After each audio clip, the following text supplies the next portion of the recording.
remember Cary. Just remember Cary is going to be, the Caryophyllene is going to be what makes you feel relaxed. Sometimes you can feel sedated. You ever smoke something, you like get that couch lock? That's a terpene called mercy. Now if you smoke something and your body feels relaxed, but you know, you're still high, you know, at least the high that you like. Now, it might not be the high that the person next to you like, but it's okay, it's an individual sport. You want something that's more relaxing, and you like indicas, so you want to look for indica, and then you want to look for the terpene that basically says Cary. Caryophyllene, Cary. It smells like it's going to be lemon pepper. Lemon pepper. Literally, it's like a lemon and peppery scent. Kind of burns your nose a little bit. There was a strain that I just got. I'm over here walking my dog also. Can you see my body getting yanked? There was a strain that I just got that reminded me of like Dune. We just almost finished moving. Not yet. Still in the process. The day before Thanksgiving. Stress level raised. And sit. The goal of the day is to make some infused butter and oil. And I'll probably do a mix too. Now the reason for that is because I'm going over to some family's house for tomorrow. We're talking about, right? We're talking about the same person? And I can't just show up with like a whole bunch of infused products. So what I'm gonna do is bring butter and oil and tincture. So that anything I want to infuse, I could just add. So ditch your avocado oil, and when we infused that, it was really neutral taste. Now, as I was thinking about this 20 seconds ago, I was thinking I was just going to use the flour, but I do have distillate. Now, if I use distillate, it's already decarged, which means it's already been converted from THCA to THC. If you don't know what that means, I'll explain it. So if you just take your flour and just put it inside your oil, your butter, and you let it sit for a little while, but you didn't decarb it, then you're leaving on an acid form. That acid with the parentheses A, right?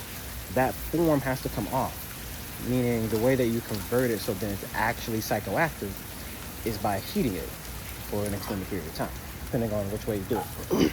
Usually you could do it in the oven. I'm going to use the Ardent machine, but usually you could do it in the oven for like 30 to 45 minutes. I'll just tell you, put your oven on like 220, leaving it for an hour. The lowest setting, leaving it for an hour, you know, but traditionally you would do it for 35-40 minutes. You want to cover it up so it doesn't actually get direct heat. Think like mashed potatoes or something, you know. Ooh, that'd be really good.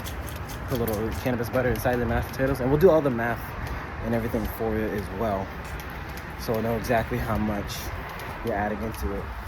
Anyway, about to get this container. I don't remember the last thing I was saying, but essentially, look, you got a couple options for Thanksgiving. If you're going to the dispensary, okay, you get a distillate, an RSO, a distillate, a syringe essentially. You put that right into your butter, your oil, and it'll already be done. Now, usually you buy an eighth. I know like Curaleaf sometimes, you have a Curaleaf on you. They start doing things where you can buy it in a dime bag. But basically, in this case, it was a 10% THC. It would be 100 milligrams. So it was 26 THC, 26% THC. It would be 260 milligrams. Use that for when you're making your butter, for your oil. In this case, it was 8 ounces. So you need to start cutting in half. So 8 ounces, I had 260. I have 4 ounces, 130. 2 ounces. Depending on what you're making, you might make something that says you only need 2 ounces. You got 2 ounces, let's say 130, no, 260, 130, 25, so what, 65? I think that's right, 65? Yeah, if it was 130, it'd be 65 milligrams per 2 ounces, you know, and then you start breaking it down. Only need a teaspoon, just break it all the way down to the smallest micro measurement, and then you know exactly how much you need for what you want. Now the reason for that is because I'm going over to some family's house for tomorrow, Thanksgiving, naturally. And I can't just show up with like a whole bunch of infused products. So what I'm going to do is bring butter and oil and tincture. So that anything I want to infuse, I could just add. I am a cannabis educator. Grab that free guide in the link.